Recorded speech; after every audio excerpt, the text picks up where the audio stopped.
Hey everybody, this is Jeffrey from Honda Morristown, and behind me I have the 2023 Toyota RAV4. Now, I myself, big fan of Toyotas, I've driven them before, I've driven Hondas. I honestly have a lot of toss-up, go back and forth between which one I like better. I'm not gonna lie, I love them both, especially the RAV4. It's Toyota's answer to the Honda CR-V, and there are a lot of good things about it. Now, I'm gonna go ahead, we'll do a little walk around, and then we'll hop inside. I'm gonna talk about some of my favorite things, as well as a couple things that I wish was a little bit different, but let's just jump right in here. So, as you can see, it is an awesome color. This is actually a little bit of a hard to find color. I can't remember the name of it off the top of my head, but it's sort of like a gray-green color. It's kind of fun. Definitely unique. I really like it. I think it's got a nice look to it. Now, this is an XLE, which is a lower trim level for Toyota, if I'm remembering correctly. Again, the trim levels determine kind of some of the features that come standard on it.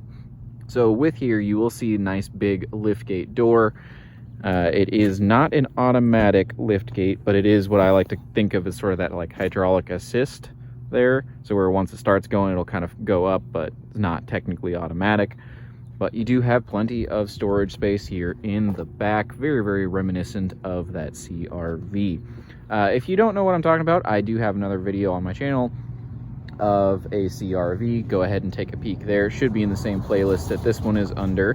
But here again, back end here, again, no buttons, but no problem there. It is very easy to open and close. Little bit stiffer than like the CR-V, but still very easily done one-handed, no problem. So we're just gonna kind of continue around here. Very, very comfortable ride as well. It handles really well.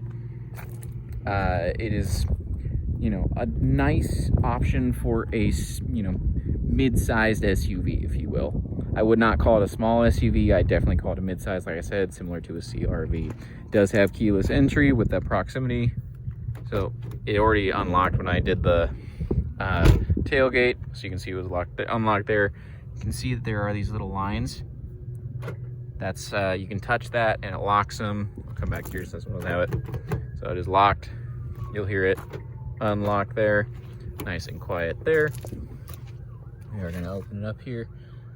Nice cloth seats in there. I like the little detailing in here. Kind of fun little detail there. You can see it is carried back into the back row as well. Now, one of the things that I do enjoy about the RAV4 is how quiet it is on the inside. There's actually someone mowing at the park right here, so I'm just gonna close that. You can just barely hear it, and that's, you know, not with the car running or anything like that. It does have pretty good noise isolation. Now, I'm going to turn it on here. It does have the push button start right there.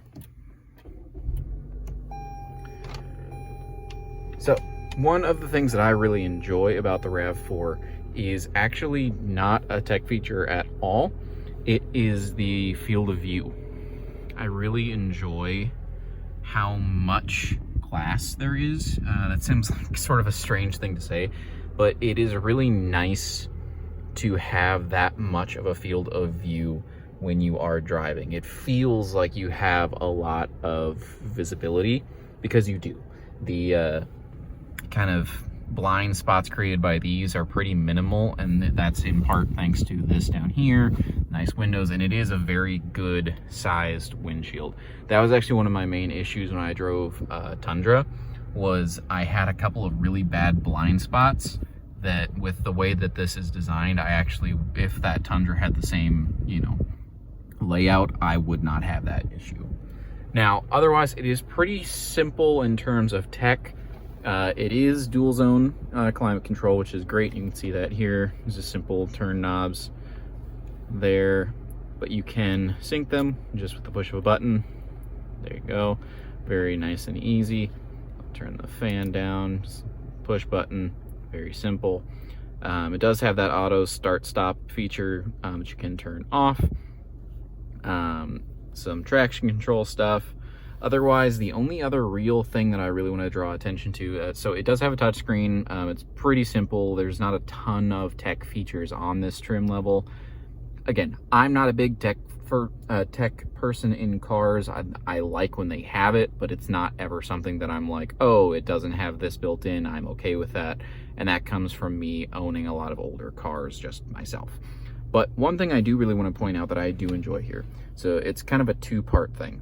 One is that you'll see the parking brake is on.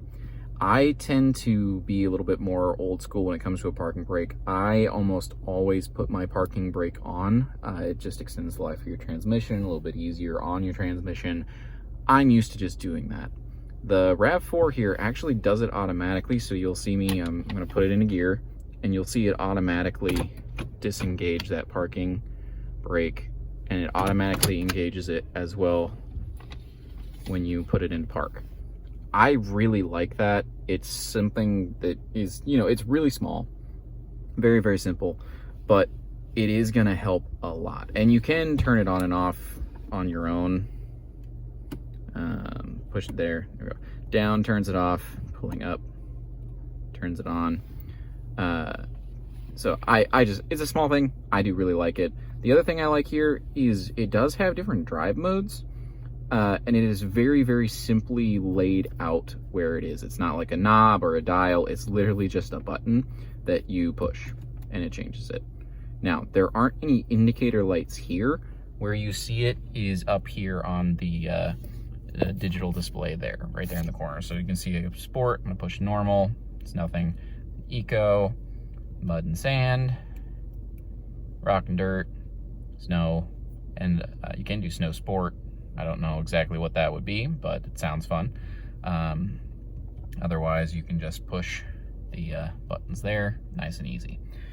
So, all in all, pretty simple, pretty straightforward. I mean, not looking at any crazy bells and whistles or anything like that, but I mean, it's everything that you need. It's got, you know, auto headlights, stuff like that. And for me, the biggest thing is that it is just a really fun to drive, smaller, mid-size SUV. Just kind of depending on what you think of. It's beeping because I've got the keys in my pocket. All in all, very simple, very fun to drive. I really like it. It's a nice driving experience, especially if you're someone like me who doesn't really need a lot of tech features. It's also a Toyota, so it does have a lot of reliability there, and it is fairly low mileage as well, so you're getting a lot of bang for your buck. Love for you to come take a test drive. Feel free to ask me any questions. We are located here at Honda Morristown in Morristown, Tennessee, and yeah, I will leave you with this, the 2023 Toyota RAV4.